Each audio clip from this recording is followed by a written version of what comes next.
Going to give an overview of basically our fleet that we have, what trucks we keep, how we run them, how we scored the scoring sheets that you guys have, and then answer really just any questions that you guys might have on, why do we have that particular truck, what is it used for, and just, basically answer any questions that you guys have. So we currently,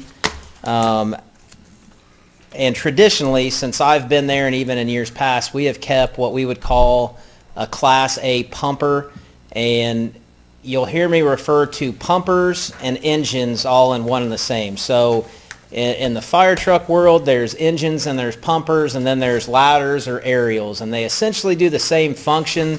A pumper is basically your truck that carries your water. And then it has a large pump in it, to move said water. Whereas your truck, your aerial, your ladder, kind of depending upon what part of the world you're in or what they're going to call them.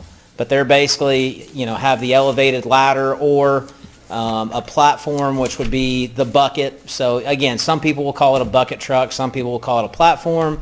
It just depends on where you're at. But traditionally, we have kept three Class A pumpers, and the biggest thing with it being a Class A just means it has X amount of water, X amount of pump, hose, things like that, and then one aerial. The reason we keep three, we always staff two engines, 365 days, 24 hours a day. There's two fully staffed pumpers.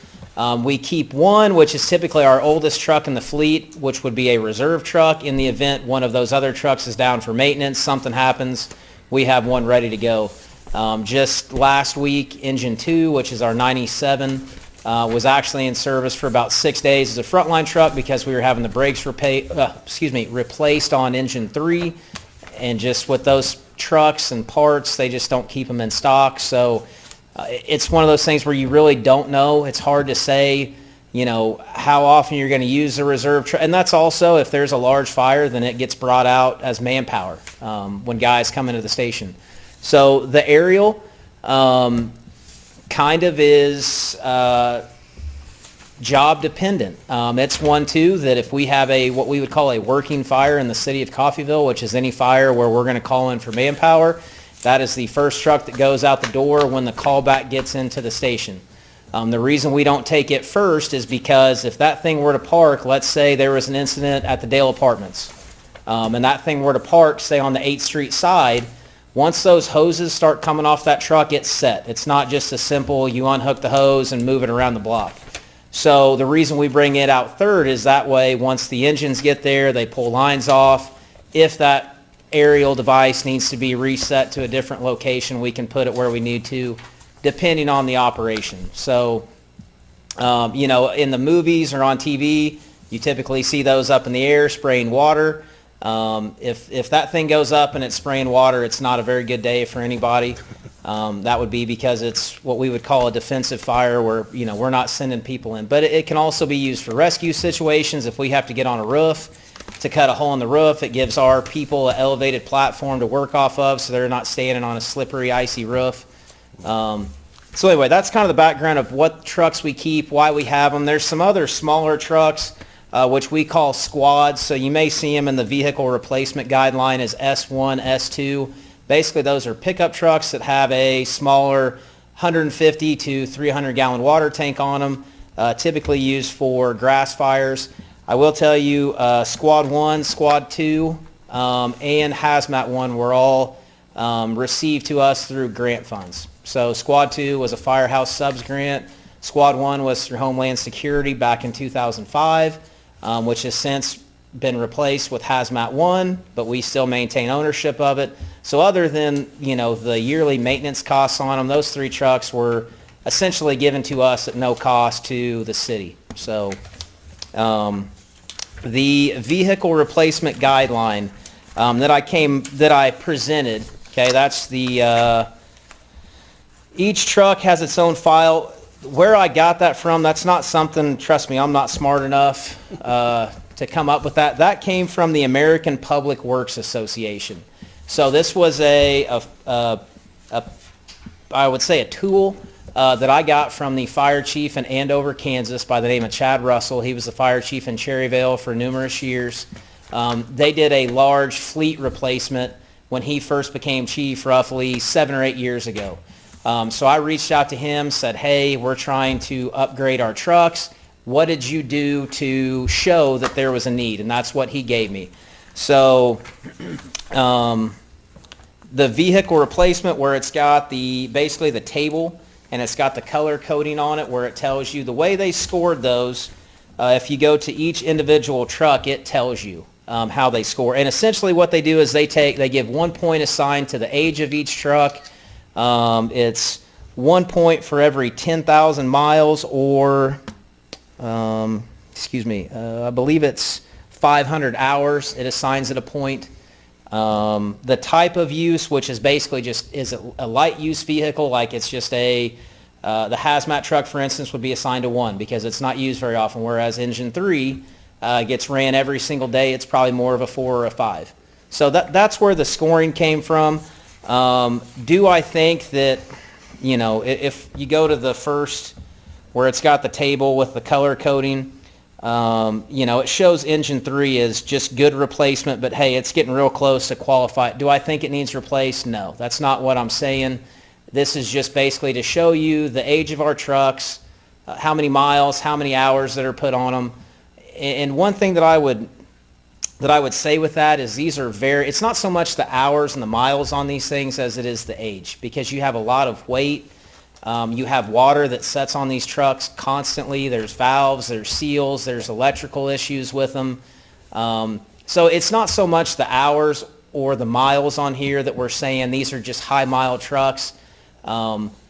There's a number of other factors that are very unique to a fire apparatus in itself. Just with what we're starting to see now with engine 2 and even with engine 1, which is 15 years old, is we're starting to see electrical issues with them. Where certain lights don't work, and it's not necessarily because the light bulb's not working. It's something inside, and there is literally miles of electrical wires that run, because there's so many safeties that are built into these things that go with, is the engine too hot and is it going to shut the pump off for the truck? So that's just kind of the stuff that we're starting to see with them. And one other thing with the hours and the miles is, these things are not like a semi where it's highway miles. I mean, they're literally setting there, and they could set for, 18 hours, and then you get a house fire in the middle of the night, and it gets fired up, and it's, driven at a very high rate, well, as fast as they'll get you there. I will tell you they are governed, so you can't drive them 70 or 80. They're governed at about 60 miles an hour, which never get ran that fast in the city, but... So I have a question. Yes, ma'am. So engine 2 is only worth $7,500? I don't even know if you could get that much out of it. Really? Mm-hmm. Just Okay. for the fact of the age that's with it, and also the miles and the hours that are associated with it.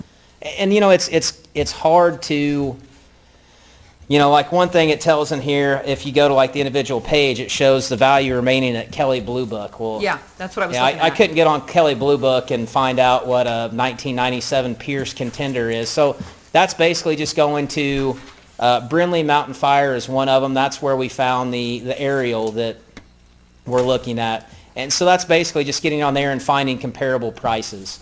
So I think the last truck that we sold would have been engine 12 is what we called it. And engine 1 actually replaced engine 12. We sold it to Juan, Oklahoma, I believe, and I think we got $4,500 out of it. Wow. So, and it was only a 20-year-old truck. It was made in 1990, and we sold it in roughly 2010. So there's just a number of factors that play into. I think we only paid $140,000 for engine 2. So the cost is just unbelievable where these things are price-wise. And Mike, Yes, sir. could you speak to the aerial specifically that we have now in its condition? And then maybe also suggest, that aerial is not necessarily just the downtown buildings, the other businesses or buildings it may cover, Yeah. as well as ISO rating and how that plays a factor in having an aerial. Absolutely. So the aerial that we currently have that is out of service. It's been out of service since roughly the end of April. It is a 1996, and it is it is a 75-foot, what we would call a stick. And basically a stick just means it just has a ladder at the tip. There is no platform associated with it where somebody can stand in or sit. And we had been having brake issues with it for probably, since at least 2018, to where the brake pod in the cab of the truck would just constantly leak air. And we took it to Taylor Crane so many times that Taylor said, look, we love taking your money, but we feel bad. We can't fix it. It needs way more than what we can do. So we had a quote that came in from Flint Hills Fire Apparatus, which is actually the place where we would like to send the new one if we purchase it. And they said to replace the air system was probably going to be around $50,000. That was around 2019, 2018. The chief at the time elected not to do it. That truck also had failed a pump test. It's not passed a pump test since 2018. Now that doesn't mean it doesn't pump water. So it does pump water, but it just basically means that it's not going to pump at its rated capacity. We actually had a fire in January. It was MLK weekend. We had 2 of them simultaneously. Guys go down to the bay. We did to start engine 3 up, our first out truck, and it wouldn't start. It was, if you guys remember, that was when it was very, very cold for about a week, and we think the diesel in it gelled up and it wouldn't start. So that pushed us over into engine 1 and then ladder 1. Well, myself and 2 other guys were on our way to the fire, literally pulled up, set the parking brake, and the tones dropped for another structure fire over on East 8th, right across the tracks, 2-story house. So the aerial went with 2 guys to start that fire attack, and it wouldn't go into pump.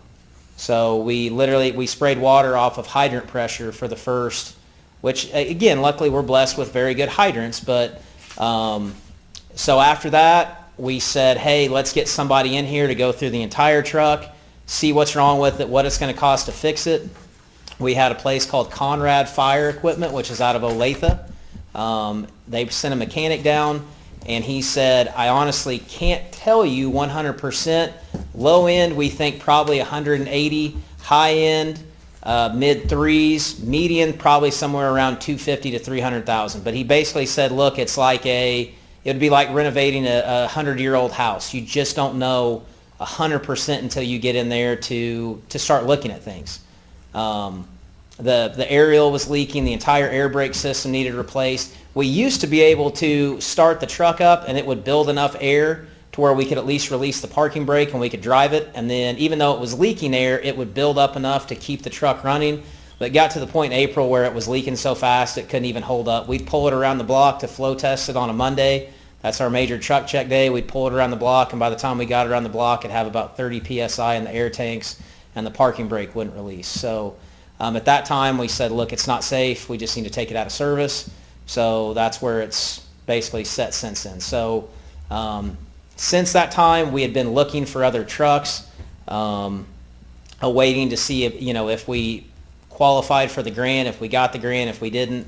And which got us to this point. But to what Ben wanted me to speak about, so those trucks are not just, so it's got a 75-foot ladder, which that's 75 feet if it was straight up in the air vertical. So if it was essentially, if we were parked up next to our 2 biggest occupied dwellings that are multi-story are probably the Dale Apartments and the college dorms, we would have to have that thing setting literally in front of the front door and straight up in the air to be able to touch that top story. It's just, why they went with that truck at the time, I can't answer to that. Again, it was basically it was being built in 1995 and purchased in 1996. Most people go with 100 foots just because it gives you added reach, but there's a lot of different functions that you can do with that. Not only is it used on your larger houses, but even some of these big Victorian style homes that are on your willow blocks, your spruce blocks. If we had to get somebody out of a higher window, our ground ladders are not going to reach them. We would need that aerial, and that 75 foot, just because the setback from the street would not reach to that area. So luckily, we have a good relationship with the refinery, so they have brought their aerial out to us at times when we needed it. But we have no mutual aid, automatic aid, we have nothing in writing with them other than a handshake that says, hey, if you guys need it, we'll bring it. But in order for that truck to leave the plant, the fire chief has to call the plant manager and get permission for it to even leave the gate. And if they have any type of operation going on in that plant, they will not bring it out into the city limits. So, which that does not happen very often. Thankfully, we have a wonderful working relationship with them. But it has happened just in the last 4 months where we requested it and they said, hey, sorry, we can't bring it out. We have an operation going today. So the ISO rating, that was one thing that we talked about with the aerial. Basically, for ladder service credit, we got 2.88 out of 4 possible points. Now, we scored a 71. Let me find the exact. We scored a 71.71 out of a possible 105.5 was what we scored on the ISO. So that puts us at a Class 3 ISO rating. A Class 3 is 70.00 to 79.99. So we are right on the cusp. And the biggest factor with that, an ISO rating, if you're not familiar, it's not just the fire department, and it only goes towards fire protection. So anything else we do, whether it's hazmat, EMS, none of that, this basically just tells the insurance company what is your department's ability to fight a house fire or a commercial business fire. And they take in your dispatching, your water supply system, a number of things. The biggest thing that knocks us down on points is just staffing, and that's with any small town. That's not unique to Coffeyville.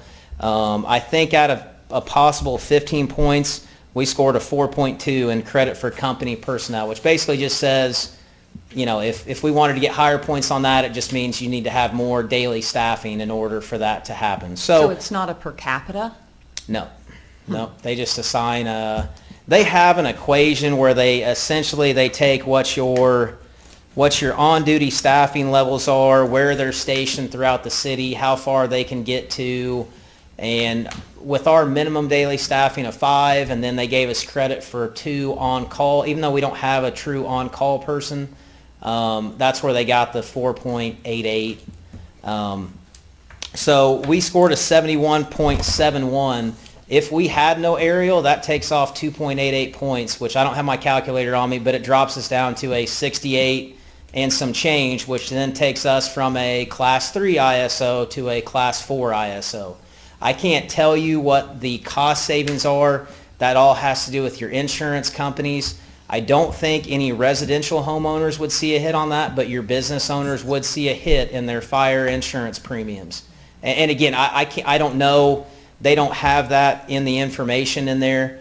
But essentially, if we didn't have that aerial, we would get 0 out of 4, which again would knock us to that high Class 4 rating. So, and we were a Class 4 for a number of years. It wasn't until roughly 2010, somewhere around in there, when Chief Grimmett took over, that we became a Class 3 ISO. When I first started, we were a Class 4. And the biggest thing that pushed us over that hump and got us to that very low Class 3 was some training that we instituted, the water supply system, whatever numeric they use. We got a couple extra points here and there. And, as you can see, I mean, a half a point here, half a point there makes a very big difference in, where you score. And if you guys would like a copy of it, I have it in an email format. I'd be more than happy to email it to you if you wanted to look through it and basically kind of see, where we score at here, why, and it gives a little bit of detail into why you scored what you scored. But for the most part, we scored a 6.5 out of 10 in emergency communications. The biggest thing out of that is they just have a very high call volume, which I know that's one thing that the commission and city staff have looked at, hiring more personnel to work in the dispatch room. Water supply, we scored very high, 37.5 out of 40. Fire department, we scored a 30.5 out of 50, and that, again, it's manpower. So, which is not unique to Coffeyville. That's Parson, Chanute, Fort Scott. The places that are Class 1 ISOs are your Johnson County Metro departments, Wichita, where they can say, hey, we're throwing 25 people at a 1,000 square foot house fire in the first 5 minutes. Well, I mean, it would take us, our entire department, and then some to get 25 people there at a fire. So it's nothing that the fire department or the city did. It's just a numbers game at that point. So that's kind of it in a nutshell. Mike? Yes. And Mike, can you also speak to our local agreements, what agencies we have agreements with, and, Yeah. and how those call-outs work? So we have mutual aid and automatic aid. So they're very similar. The biggest difference between the two is we have automatic aid with Deering and we have automatic aid with South Coffeyville, which basically that only applies to house fires. So basically it says if there's a house fire in the city limits of Coffeyville, at the same time that the dispatchers dispatch us, they're also dispatching out Deering and South Coffeyville. And that does help with our ISO because they can count those as extra people that come in to help. And we give that same help to them if they have an incident. From October 8th, 2023 until today's date, we've given some type of aid 20 times and we've received it 18. So it's very equal to when we give out help to when they don't, or to when we send help and then when they send help to us. The reason that we get that help is the job that we do is very, very labor intensive. That gear is very, very hot, and regardless how good a shape you're in, you wear out very, very quickly. We've got a couple guys who are literally could run for miles, and if it's a very, very hot day or a very, very cold day, you just run out of energy very quick. So it's a very welcome sight when you hear, Deering or South Coffeyville say, hey, we're, a minute out, where do you need us? So as far as the other, we do have, those would be your automatic aid, mutual aid.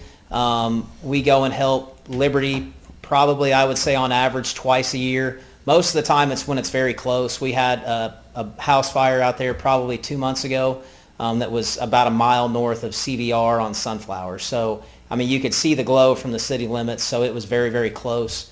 So we do give help when we can to other departments, and a lot of times we can get there quicker just because we're fully staffed, whereas they're relying on, somebody from there to leave their job to go to their station. So there's a lot of times where we've gotten there before they have and able to start pulling lines off trucks, and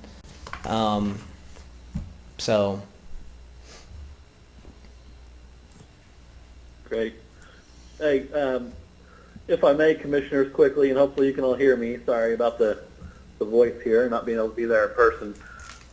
So this was meant to be background for you as we make a request this evening in our public session to purchase an aerial truck that Mike found. He'll give you details in the public meeting, but it's a great deal, fairly local, good aerial truck that will support all of these things we're talking about today. And then the conversation we're having now is just to, one, inform you, and also as we are making plans in the fire department, and not just in the fire department, this is every city department we have, we are going through capital improvement plans. We're looking at our vehicles. We're making sure that we have a higher enhanced level of preventive maintenance to go along with each of those vehicles. Jim Wright is leading a lot of that up right now as we build that out, and we build out our ability to have our own mechanics where we can to support a lot of these vehicles. And so we will continue to build that out largely based on the spreadsheet that Mike has shared with you. And that is that we're going to be using data to drive these decisions as they move forward. These are not intended to be any type of got-tos. These are not political decisions. City staff is not there for the political side of any of this. It's for making sure that our people are equipped, that our equipment is taken care of, and that we can provide the level of service that our residents expect. I do have a couple of numbers. We ran a report today that basically just gave incident statistics We ran it for a full year, basically, again, from today's date back in 2023 to the current date.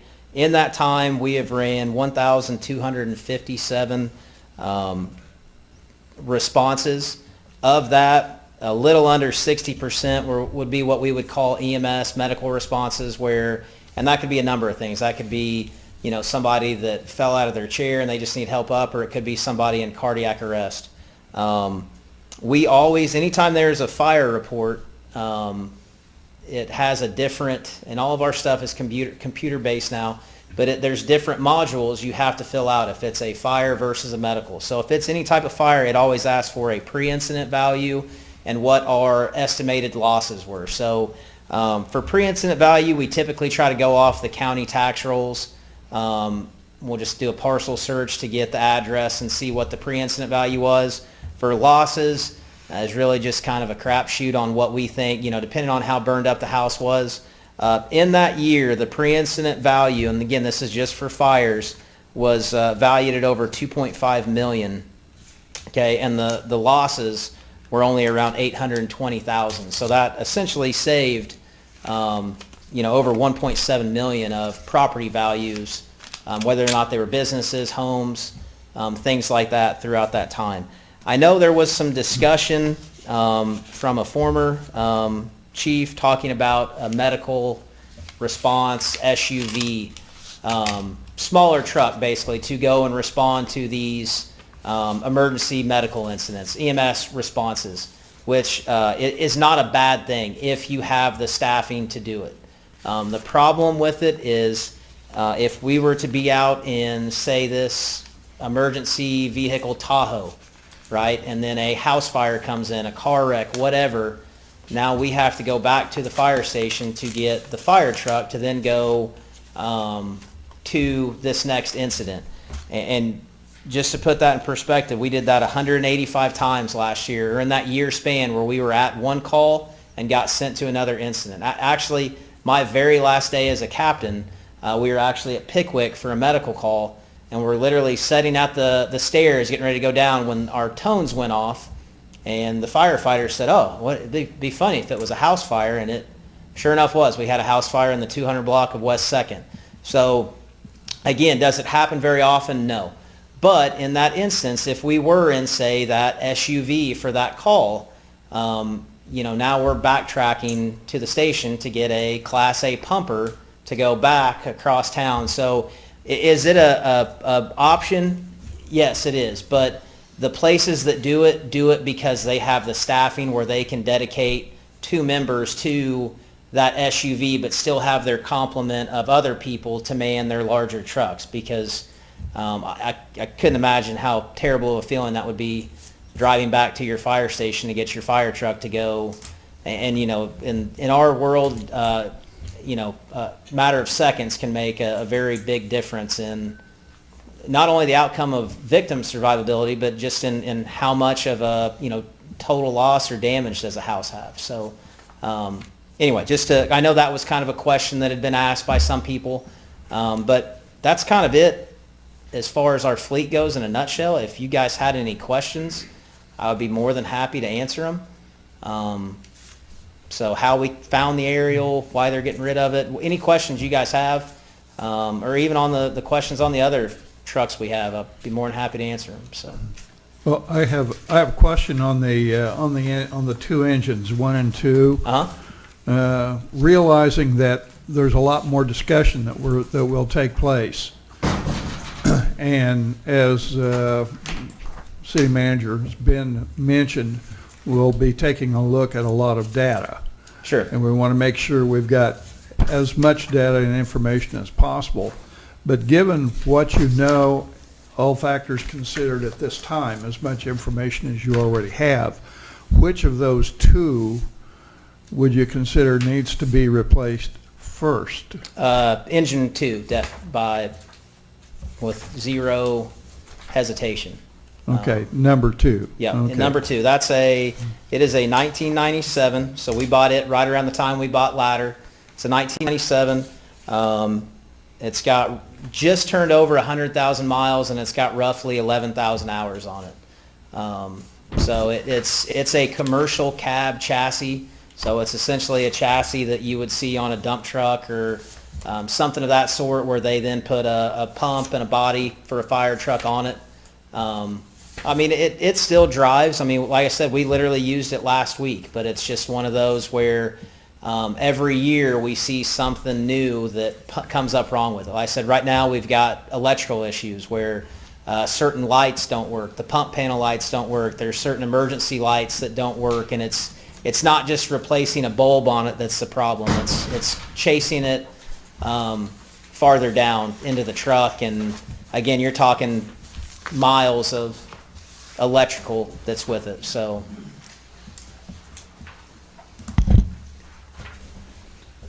Okay, well, thank you. yep. Okay. Anything else? No, Commissioners? I have nothing else. I have no more questions. Okay. Thank Ben, you. do you have anything else to add? No, thank you, commissioners, for the time. We appreciate it. Thank you. Okay, thank you. All right, Thank then, at this point, we'll adjourn. We need a vote on that? No. All right. We're adjourned. We'll convene in less than 15 minutes for the regular commission meeting.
If I could have your attention, thank you for attending this October the 8th commission meeting and for, Is it on?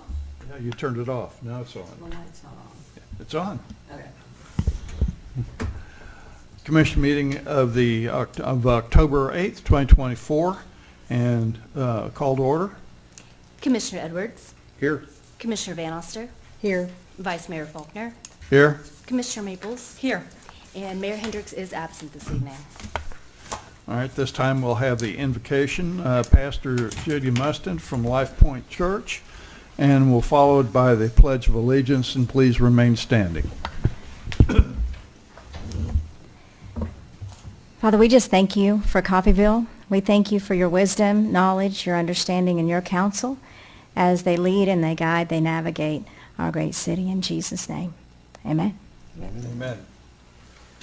I pledge allegiance to the flag of the United States of America and to the republic for which it stands, one nation, under God, indivisible, with liberty and justice for all.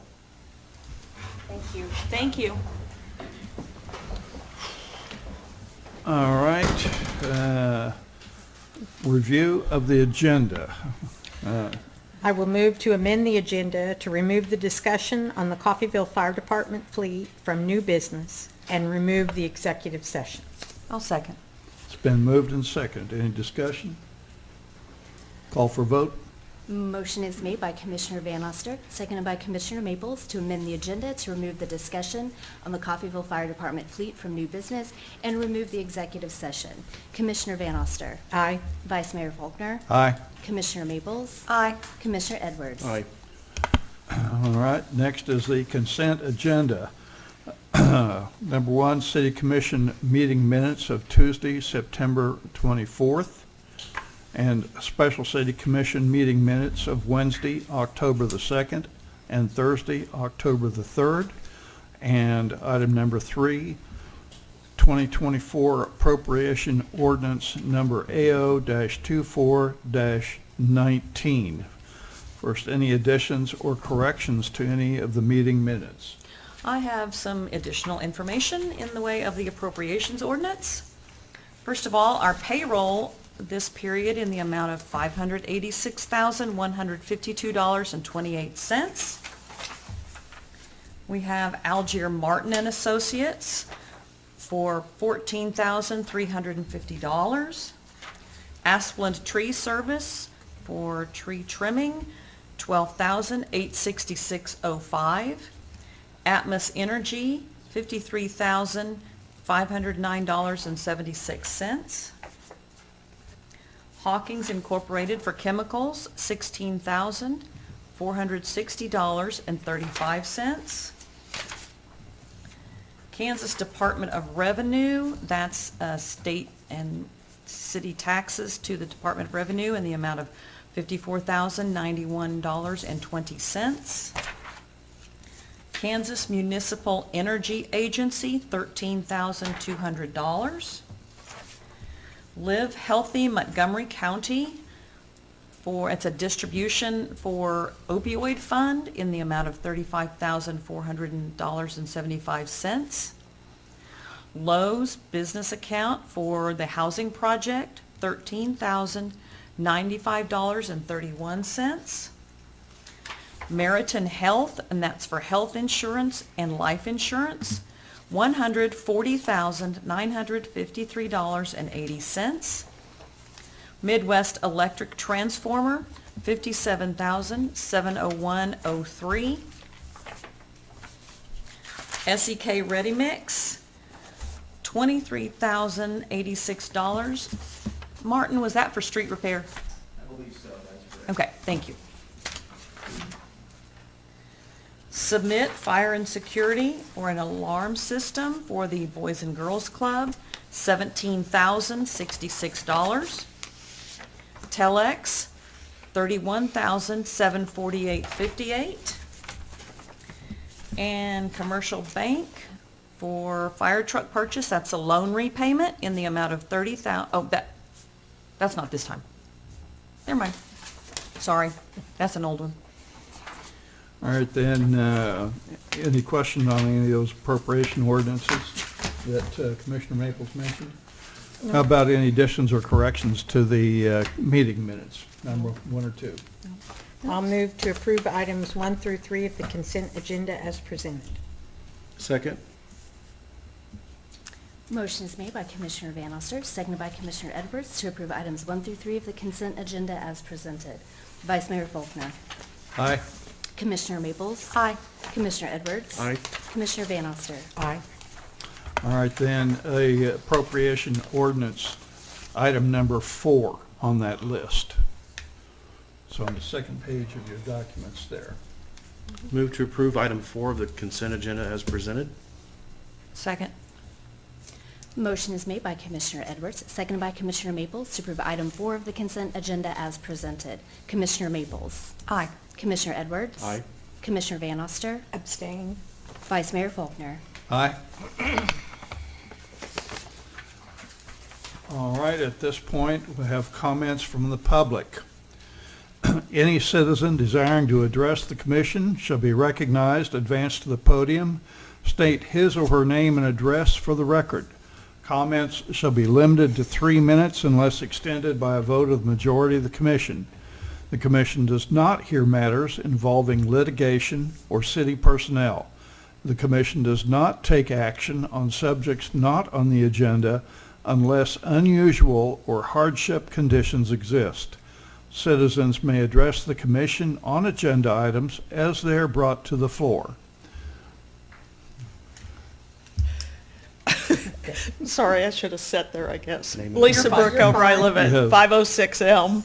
I want to take about 1 minute to thank all of you for, you guys got the ball rolling financially for us to bring that event here, and it was wonderful.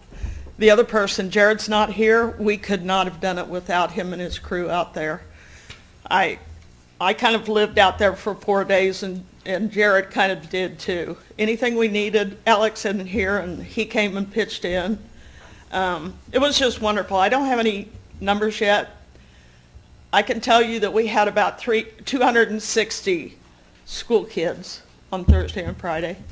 The other ones, the people kept track.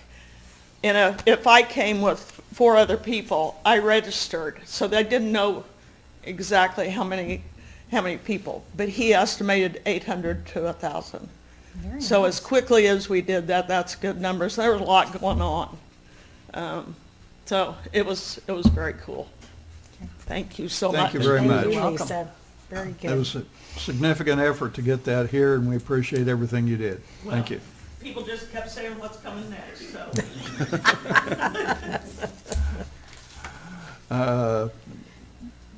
You're going to bring a shuttle in, I understand? Space shuttle? Do what? I'm kidding, I'm messing with you. Okay, all right. Any other comments from the public? All right, there being none, we'll close that section.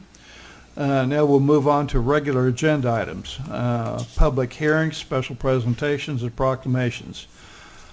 First, a public hearing to consider submission of a CDBG Community Facilities and Services Grant application to the Kansas Department of Commerce.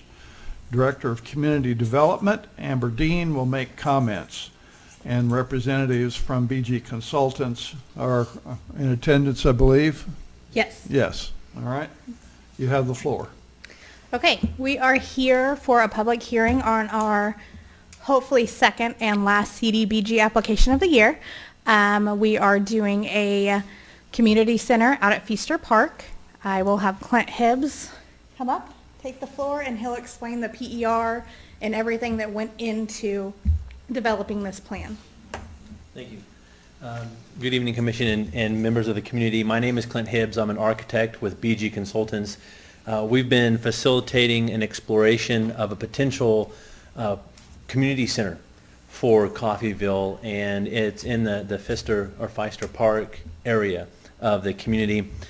This new construction of the community center in the park, it's an exciting project. It's aimed at enhancing the community's ability to host a wide variety of events. This facility will not only serve as a venue for both public and private gatherings, but also provide necessary amenities such as large event space, restroom, storage, and mechanical rooms. Options as well and alternates include kitchen and meeting spaces as well, smaller meeting spaces. Additionally, an outdoor patio space will allow for outdoor functions, making the center a versatile hub for the Coffeyville residents. With CDBG grant funding, the project should align with the city's commitment to improve communal spaces for its residents. The options that we have identified are twofold. There are some improvements anticipated for an 8,250 square foot facility. The intent of the facility would be to reflect the architecture of the environment in the park area.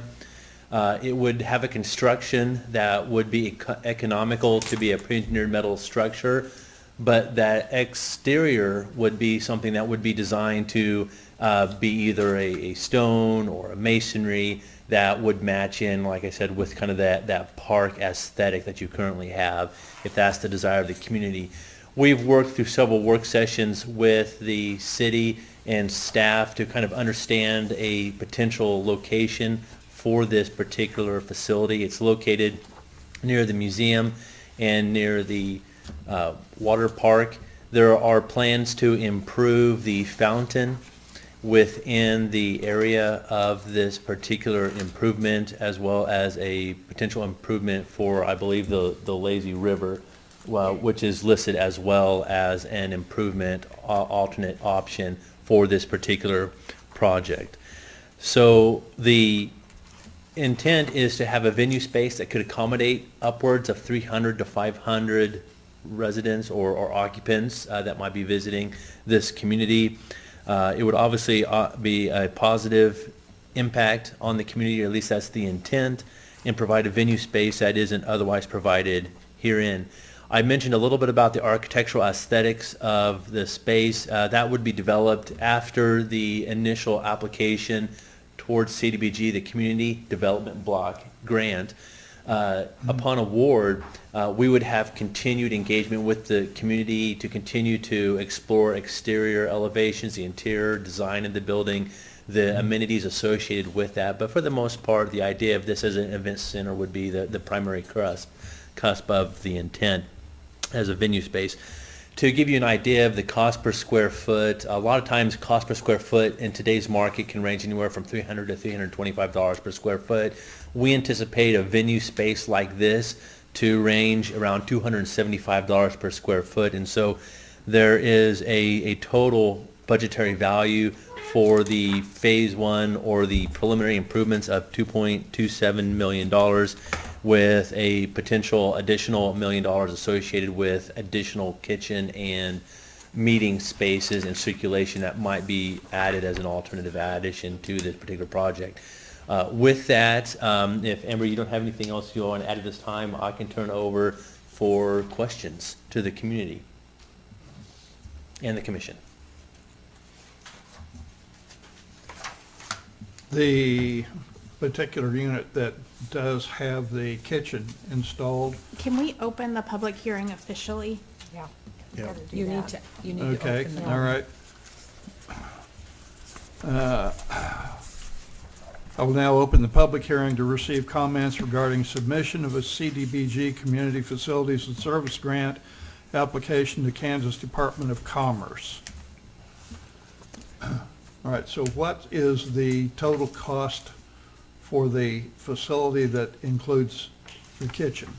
So for the facility that includes the kitchen and the meeting, smaller meeting rooms that can be opened and divided, would be approximately $3.27 million in total for the construction of that building massing itself. And what is the grant application? How much would that supply? I'll defer to Amber. 800,000. 800,000. I do, we spoke with the Kansas Department of Commerce this afternoon. If we decide to go with the smaller building and later on want to add a kitchen into the smaller square footage, we would just have to submit a scope of work change request. So that's an option, to still go with the smaller square footage instead of upgrading to the 12,000 square foot, we would just add a kitchen in this space set up now. It would add additional cost, but I don't think it would be near as much as a 12,000 square foot. So the 12,000, that was the cost, that was the unit you just quoted. Right, so that would be, that I just quoted would be an additional 3,750 square foot beyond the 8,000 square foot event center space. All right, and how many people would the larger facility accommodate? The larger facility would accommodate that 300 to 500 occupants, and the reason why I I'm say sorry, how 300, many? 300 to 500 occupants, and the reason why I say that is it depends if you use chairs similar to this kind of a scenario. We're in more of a lecture hall setting versus round tables and chairs, or any kind of table and chair scenario. You'd be more towards the 300 square foot or 300 occupants. With chairs only, you'd be closer to the 500 occupants within that space. That would be the same for both options. The difference would be the larger scenario that we explored as an alternate option includes a kitchen and smaller meeting rooms that would accommodate somewhere around 60 occupants per meeting room. All right, and our concern, of course, is what portion would the city actually be required to fund? Everything but the 800,000. Everything but the 800,000, so that's A lot of money. $2.4 million? With, Yeah. if you were to do a 12,000 square foot facility, you could And- certainly do a smaller facility. Mr. Vice Mayor, if you chose, the building can be planned to be expandable in the future and give you flexibility so that you can build the smaller facility with all the amenities that you would need, and possibly adjust the number of occupants that maybe perhaps rather than 300 to 500 occupants, maybe you justify that to be 200 to 400 occupants, and utilize portions of that interior to be designed out as a kitchen or as additional meeting room space.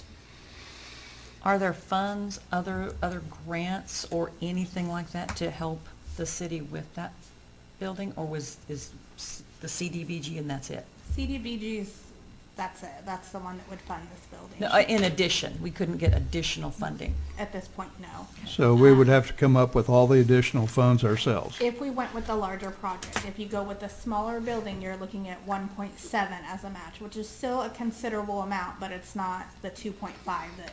Okay, and does the smaller also have the kitchen? Nope. No, Installed? we would have to do a scope of work change request if awarded to add the kitchen. Would it even have places to plug in a crock pot? Yes. Yes, it will. And it includes the upgrades to the fountain, the parking lot, and the patio in that smaller option. And when you mean upgrades to the parking lot, you mean a paved parking lot or a paved- gravel parking A lot? paved parking lot. Yes, that's correct.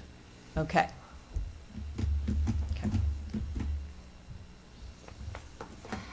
So what is the deadline for this grant?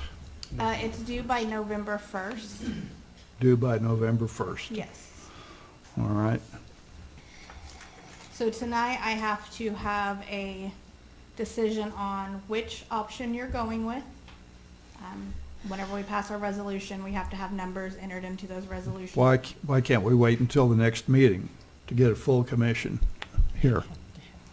I need time, like, we have to pass the resolution, and I need time to be able to write the application and do all of the support for the grant. And that would be cutting it very close for me to write a successful grant for the November 1st deadline. It's a lot of money for the city to come up with. That's a lot of money. Just a question. What's the occupancy of the Ron Stevenson building? Do you remember? I remember seeing the sign out there. I can't remember what it Is says. it in the 160s? It's between 150 and 200. I want to say 160 to 175 would Okay. be. And this would be 3 to 5.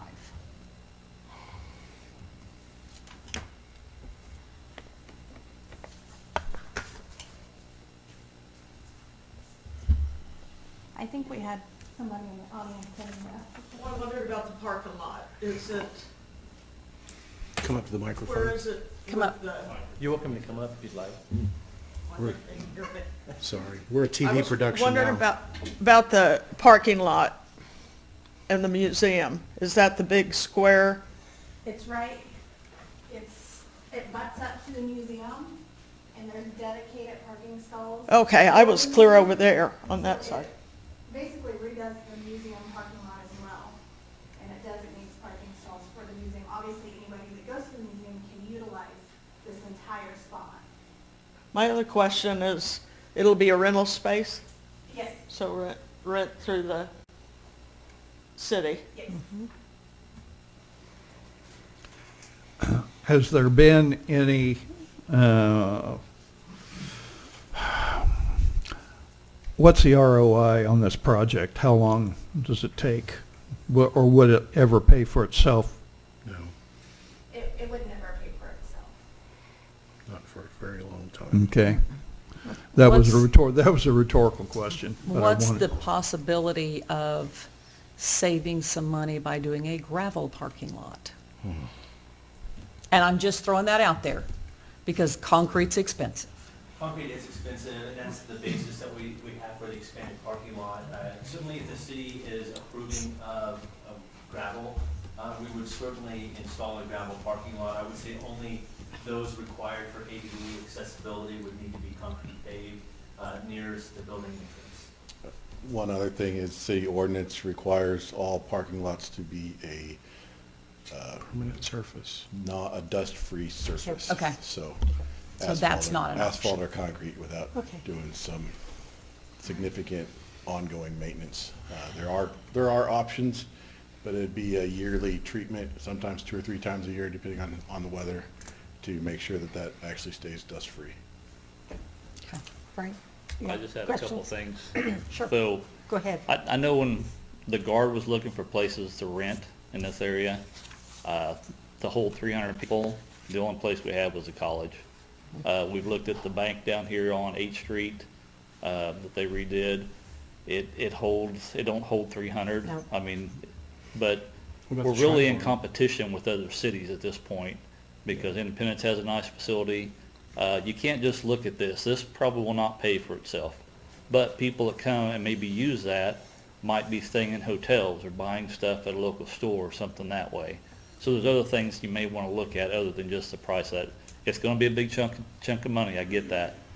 And when you consider, like, maybe not putting a kitchen in there, most people that house an event like that, 300 to 500, they'll have a caterer or somebody come in that need that space in order to facilitate whoever's renting it. So just some of my thoughts anyway.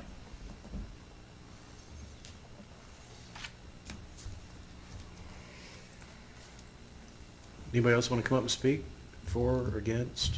Questions? You can close the public hearing. All right, I will now close the public hearing.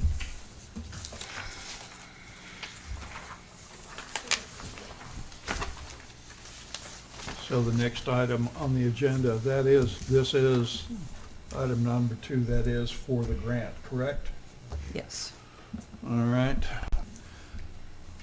Resolution R-24-79, a resolution to apply for the 2024 Kansas Small Cities Community Development Block Grant Program for the Kansas Department of Commerce and authorizing the mayor to sign and submit such an application.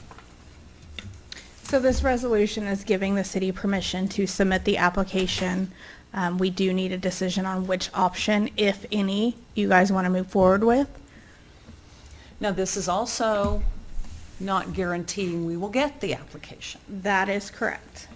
So we could apply for this and still not get it. That is correct. So if we get the grant application, are we required to spend the money, or could we just let it sit on a shelf and die somewhere? I would hate And to what get would- an I- application. my And what would be the- recommendation- What would be the ramifications I think of the doing reg- that? You'd You never could get never apply another another one. seat. I would not turn it think I'd do down. that. Yeah. No, that's not it, no. Okay, so if we do get the grant, then that forces us to go ahead and find an additional $1.7 to $2.7 million, correct? Based on the one you approved, correct? Okay. Has that source of funds been identified? Yes. Marty, Come on Please, up. please address. Because That's, struggling with this. That's the big question. Yeah. that's, I that's, think we all like the idea, but I think we're struggling with the money. Yes. So I won't disagree. It is a big chunk of change. Having said that, we do have funds in reserve available for general use. Right now, it's slightly in excess of $5 million, but it is available. So that's... Is that set aside specifically for this? No, it's set aside for it's a general reserve. Okay. Okay, so if you guys want to refer to any of the budget documentation we've done, it's Fund 520. So anyway, but that is the money that we've got, that I have, that does not have any other claim on cash, any other projects, any other use of proceeds Streets or associated. anything like Streets, that? yeah, no. It's separate from streets? It's separate from streets. Okay, Streets. so this money is... It's a little over, yeah, a little over This 6 money million. would not yeah. be used for streets? This is not money that would be used for streets. No. Okay. That it wouldn't be or can't be. It wouldn't be, can't be is different. This money That's what I can be wanna see. deployed anywhere, so That's the kicker. okay, yes, but to answer your question, it is available, and as soon as we need to commit the funds relative to the outcome of the grant, that is something we can do, so. I think the hesitation is, my first tour of duty on the city commission, Leroy Alsop was the city manager. I'm sorry. And Don't say names. and I came into a situation where 9 holes had just been added to the golf course. A $6 million stadium with $1 million rug had just been started. And a lot of streets in our town were not being addressed. And there was quite a debate in our town about whether the commission at the time had lost the narrative about what should have been priorities and what should have been bells and whistles and shiny objects that could have been maybe put off. And I think the hesitation that you're seeing tonight is,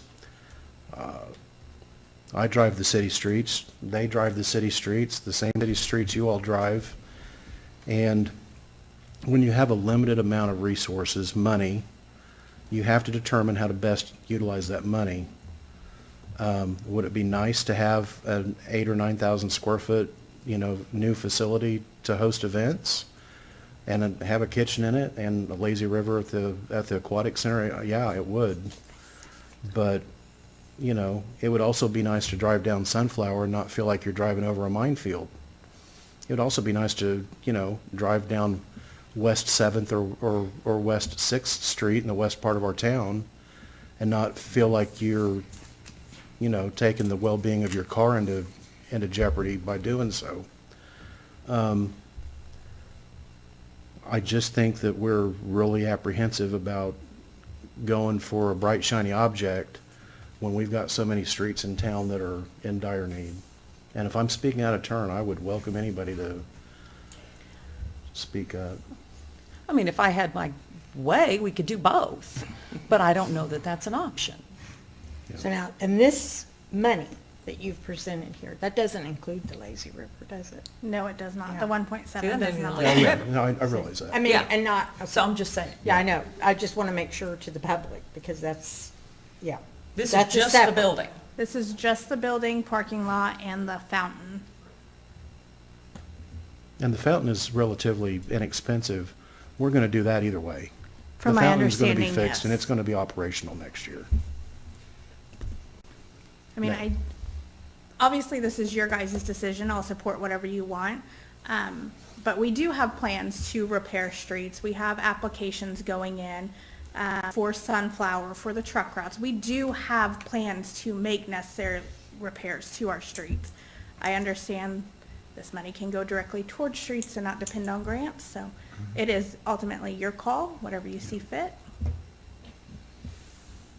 I think I know another, your time, you've got some strain on your time.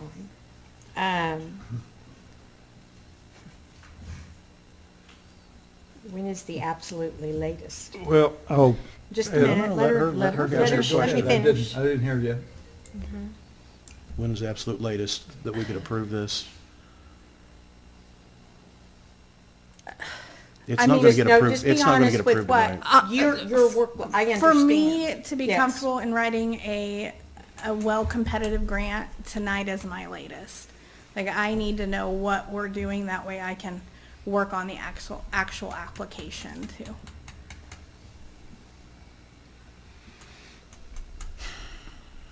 This is tough. I We're understand. struggling. No, I completely And it's not that we understand. don't want that up No, there. no. And it's not there, I don't have the realization we need something like this. I'm just worried about the timing. When are they We going to have, announce the winners? you know, we've presented to reduce our mill half, almost for next year, and we have to see how that goes next year before we can even decide what to do the next year. And, you know, and you never know what could happen where we would need some money.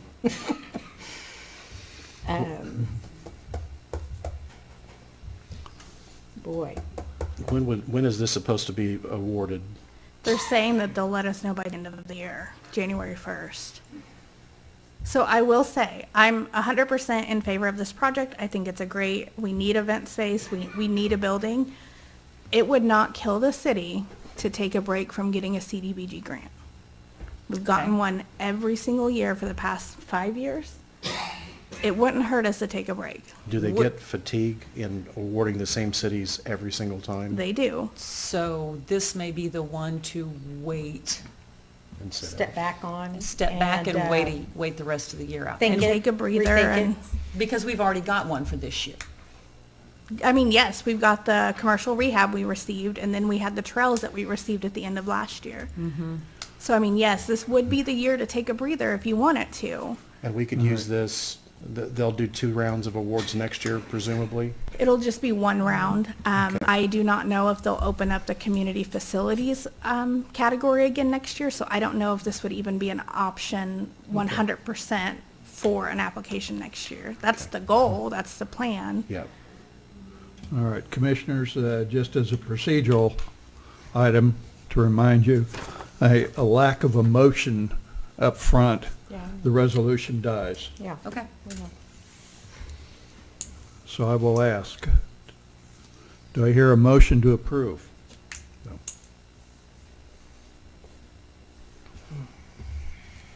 Moving on. There being no motion, the resolution dies.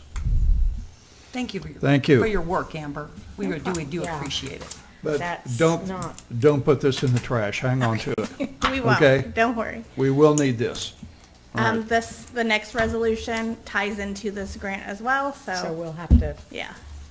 Punt on that one as well. yeah. Yep. Yep. All right.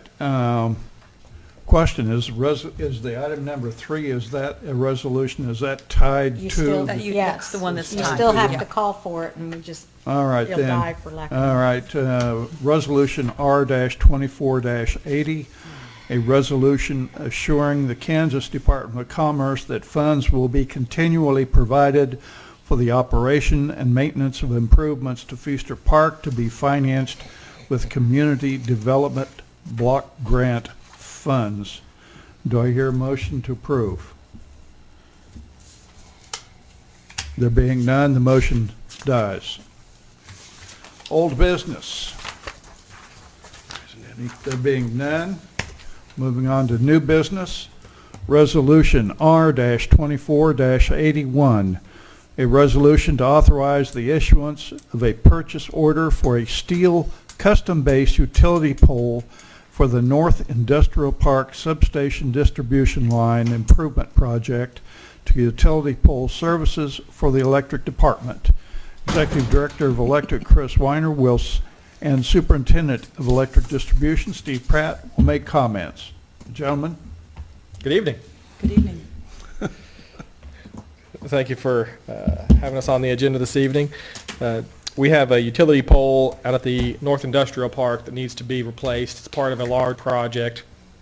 Hopefully you had a chance to review in your packet the information regarding here. A couple years ago, I believe the commission approved a larger project, about $2.5 million project to replace, switch out the switch gear there at the North Industrial Park.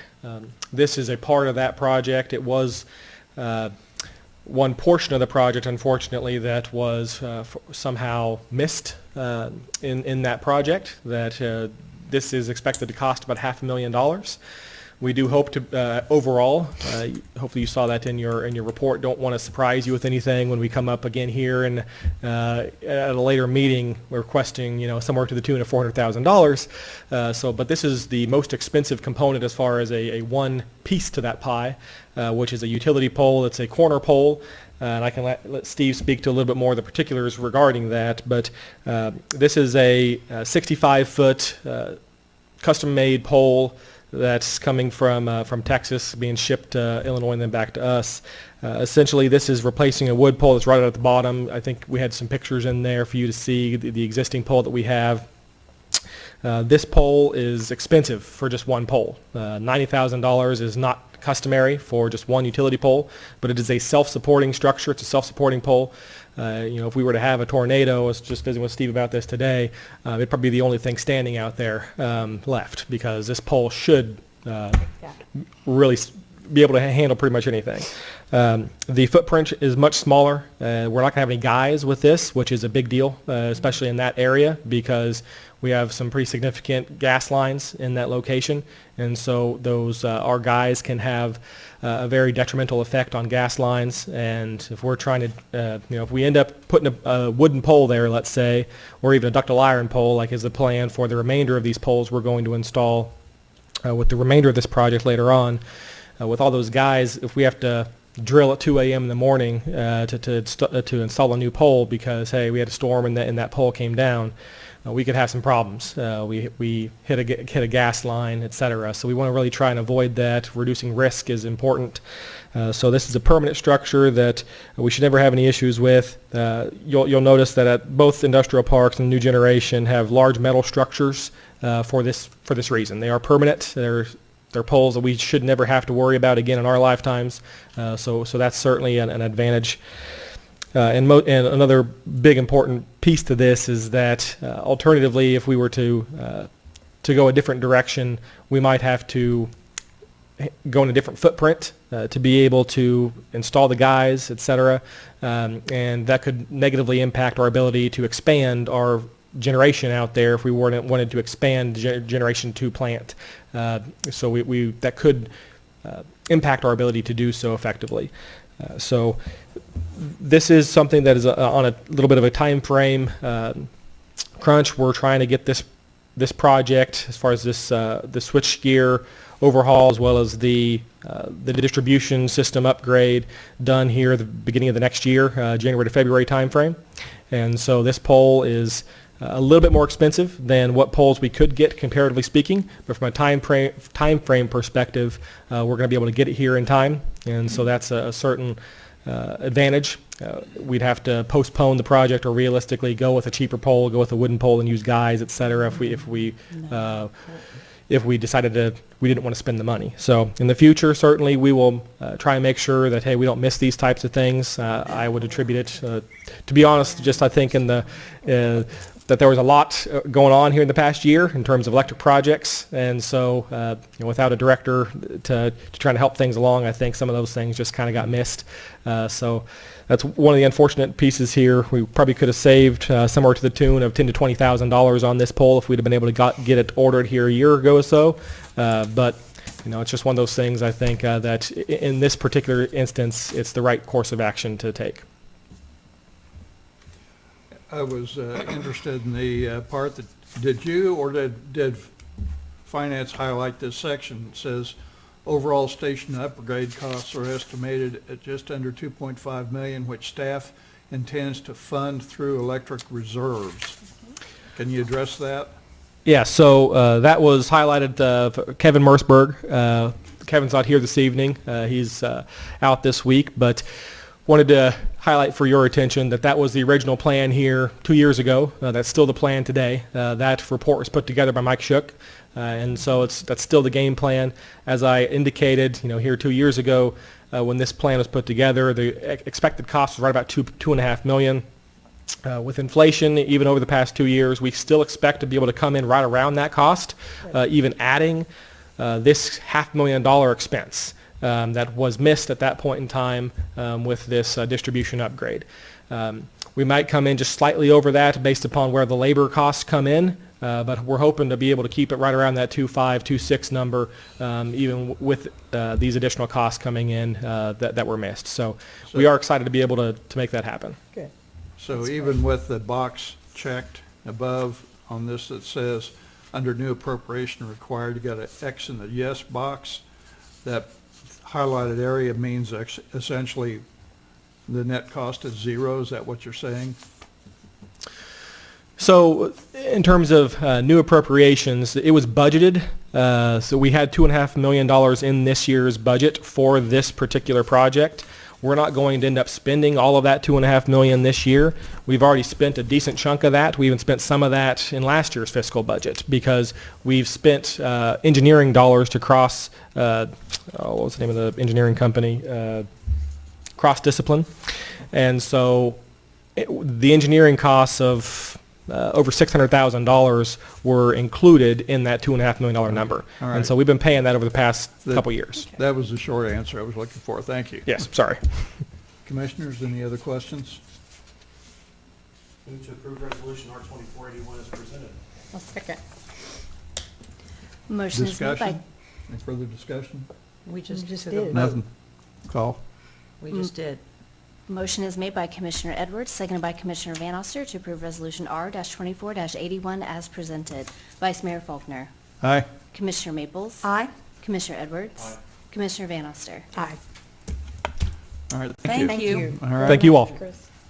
Next is Resolution R-24-82, a resolution approving purchase of an aerial fire truck and basic upgrades for the Coffeyville Fire Department.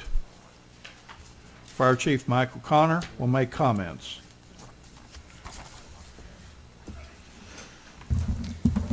Vice Mayor, Commission, come to you tonight to seek approval to purchase a 2009 101-foot platform aerial fire apparatus. The purchase will actually be through the city of Salina. You had I believe a printout there that says it's through Brindley Mountain Fire Apparatus. Basically, they're just the broker that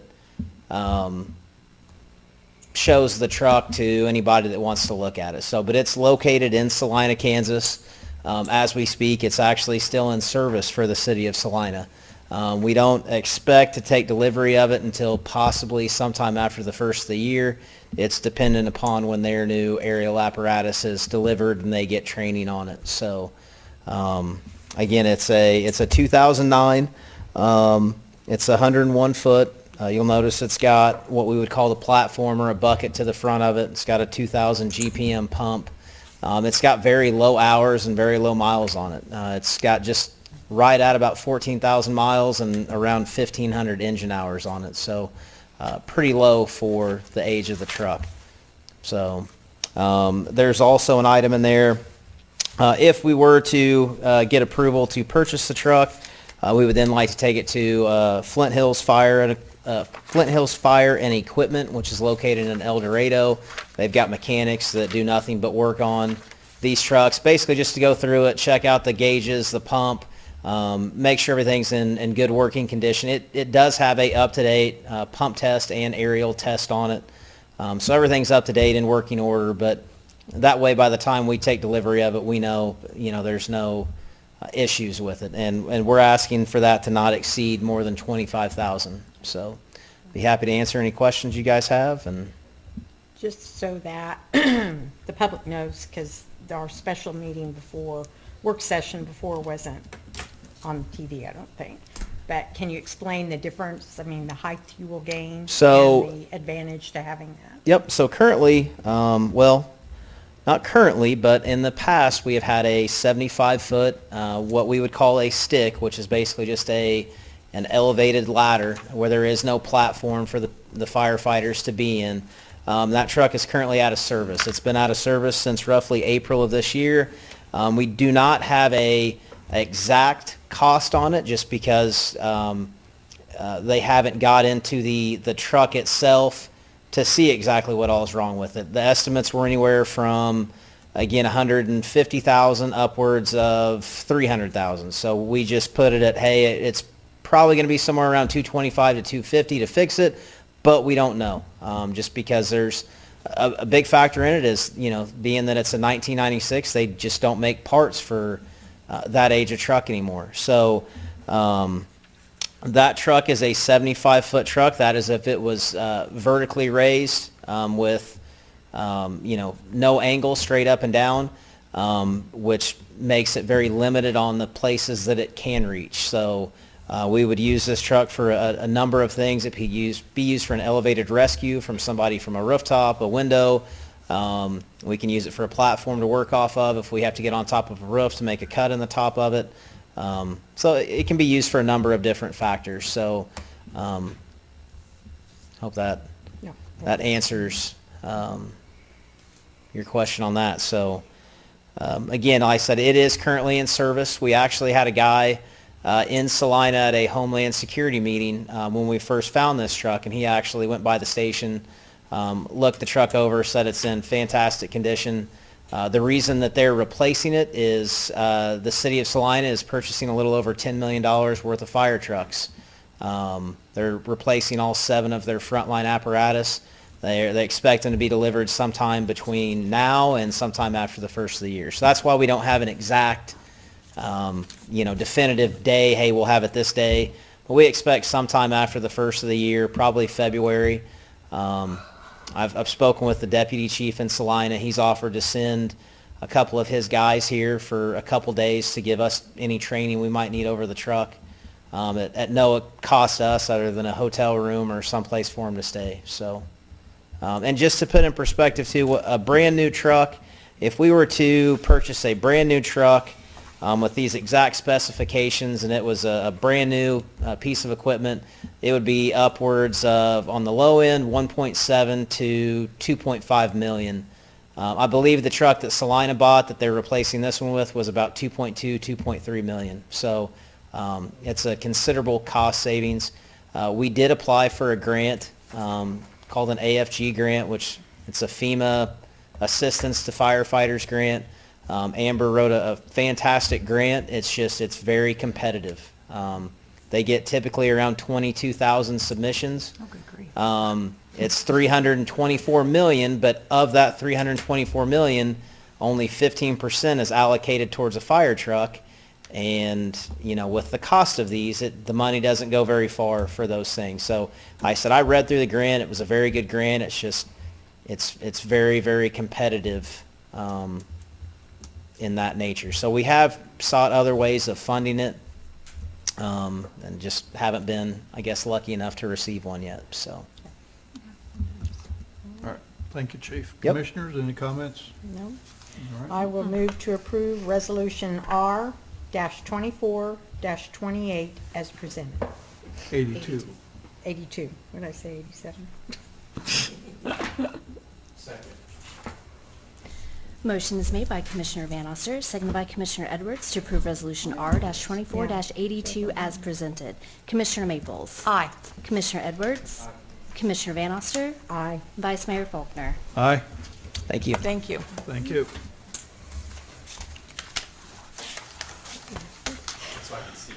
Yeah. I forgot you were here. Next item on the agenda is ordinance S-24-05, an ordinance annexing certain real property into the city of Coffeyville, Kansas. City Attorney Paul Kreitz will make comments. 100 acres to be exact.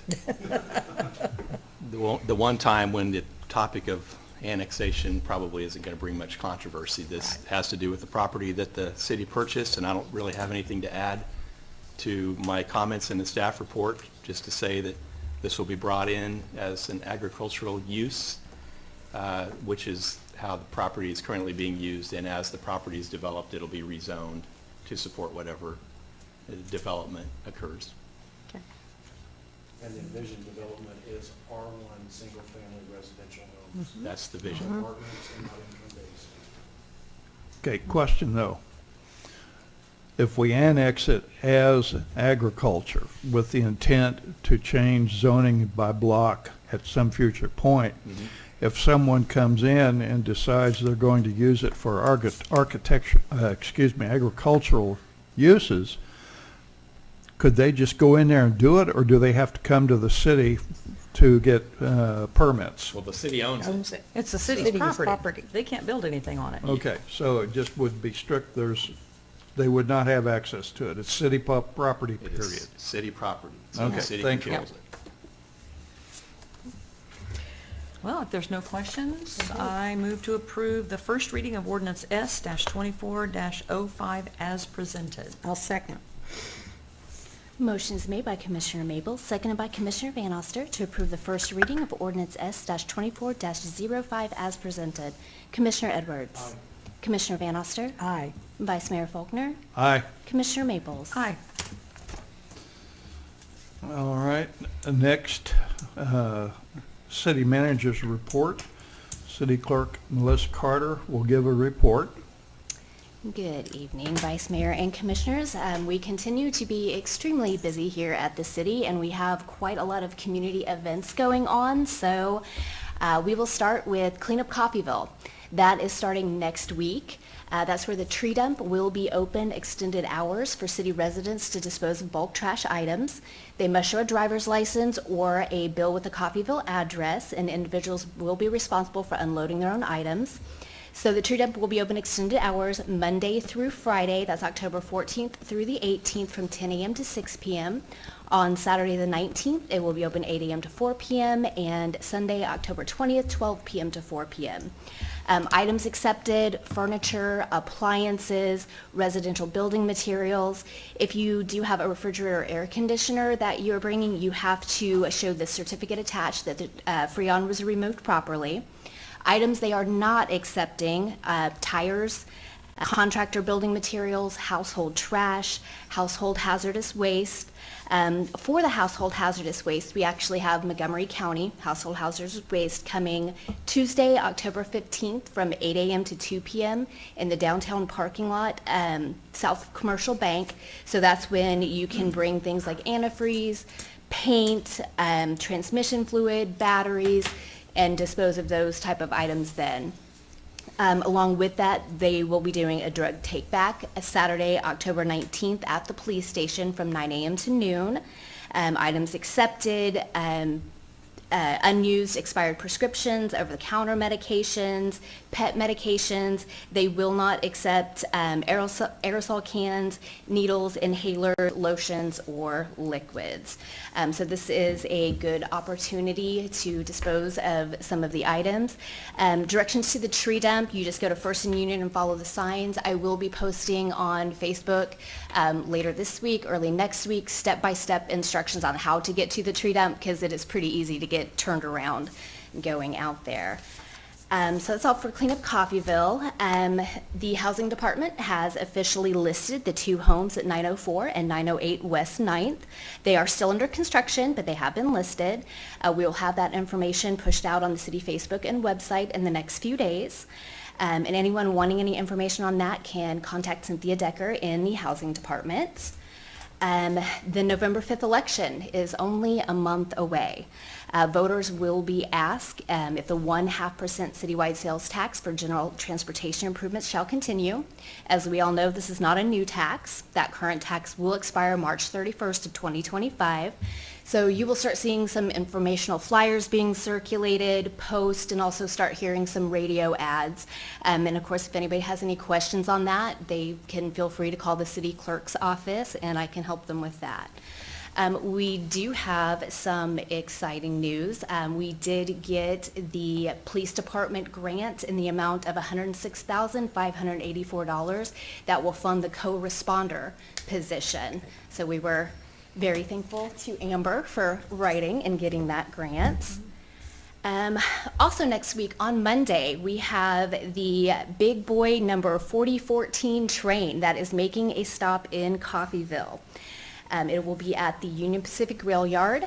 It will depart the next day, Tuesday, October 15th at 9 a.m., headed to Kansas City. Coffeyville is a stop on their Heartland of America tour.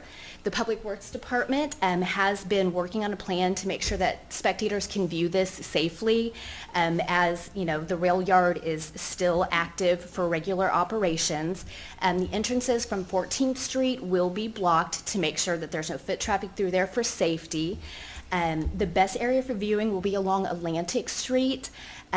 Thomas did a great map today showing of where the train's going to be, directions to get there, where to park, so we'll be also pushing that out this week as well.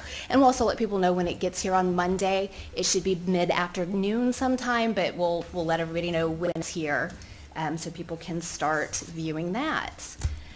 As far as events, last weekend, obviously there were a lot of events, and I tell you what, coming up next week and next weekend, the week after, we've got quite a few more going on as well. The Chamber of Commerce, their 6th annual Hops Around Town Brewfest will be this Saturday, October 12th from 2 p.m. to 6 p.m. at the Union Pacific Pocket Park and in the downtown Coffeyville area. Tickets can be purchased through the Chamber of Commerce on their website. Next week, one of my favorite things, the Salvation Army Community Service Volunteers Soupalicious Lunch is Tuesday, October 15th. It's from 11 to 1. It's at the First Baptist Church at 9th and Elm.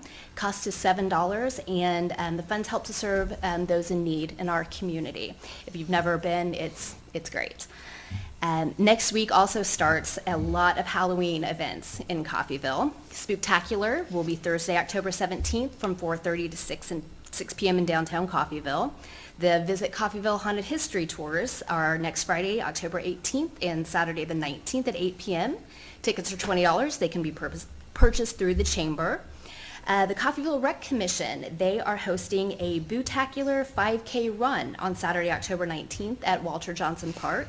This is for all ages. Costumes are encouraged. Pets are welcome. You can register at CRC, or they have an online registration through their website. And those are just a few of the Halloween events. There are a lot of trunk or treats and other things going on as well. And then one last great event coming up to mention is the 18th annual Coats for Kids Motorcycle Run Parade on Saturday, October 19th. It starts at 12:30. The parade will start at 7th and Elm. This is a wonderful event. It's sponsored by the American Legion Riders, post number 20 and post number 138 at the St. Paul's Episcopal Church. Coats, hoodies, gloves, and cash donations are welcome. And there will be a chili feed served at the American Legion, post number 20 after the parade. So just a few of things going on in Coffeyville. Can you add anything else to that? And of course, all of that I will be pushing out on Facebook with more of the times and locations and information on the event. And people say there's nothing to do in Coffeyville. Yeah, exactly. There's plenty to do in Coffeyville. You just have to go out and find it. Yes. It's all there. Yes. All right, thank you. Thank you. Comments from commissioners?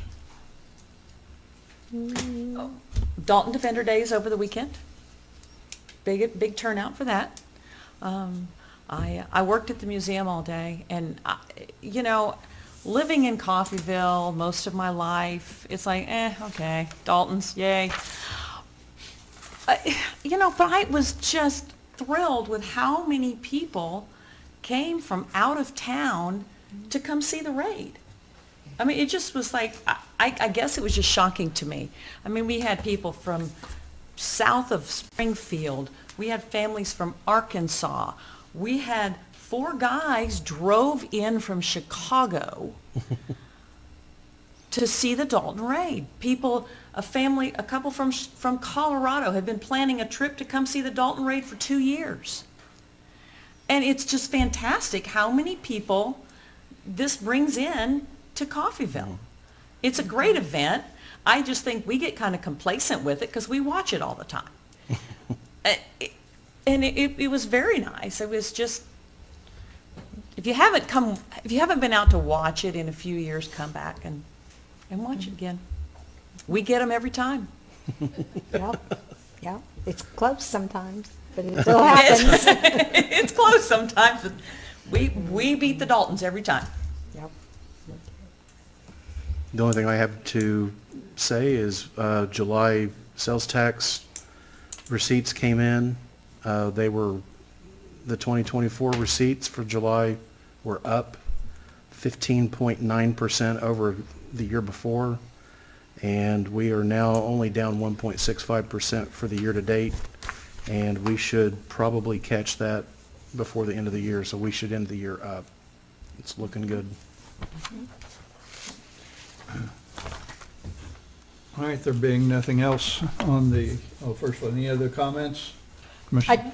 I just want to say one thing. As we're sitting here and we've talked about how grateful we are, I know the people that I'm talking about are thousands of miles away from us, but they are our fellow Americans. So do think of those people in Florida right now, that what they've went through and on up north of there in the Carolinas and Tennessee, and what they will be going through for the next few days. Yep. I can't imagine what they are doing, because to me, the flood from '07 was awful for Coffeyville. Yep. And to go and see what they are going to have to deal with and what they're trying to get debris out of the way so that when Milton hits, it doesn't scatter it even more, and it's going to create all more. So do think of those people and think of how truly blessed we are here in town, that we've not had too many disasters. Like I said, the flood was awful for us, but we came back, and hoping these people have that mentality also. Very good. Thank you, and certainly speak for the entire commission, and encourage everyone to know we physically can't be there to help out, but I would encourage you to make a contribution to the charity of your choice that has been notifying everyone that they will be providing some kind of relief support in that area, and it's especially going to be needful given the fact that another hurricane is about ready to hit the western side of Florida. So let's take that into consideration. Thank you. Do I hear a motion to adjourn? I will move to adjourn. Second. Motion is made by Commissioner Van Oster, seconded by Commissioner Maples to adjourn. Can I see a show of hands?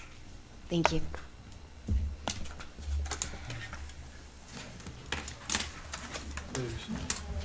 Excuse me, before we leave. Yes. Just two items for you.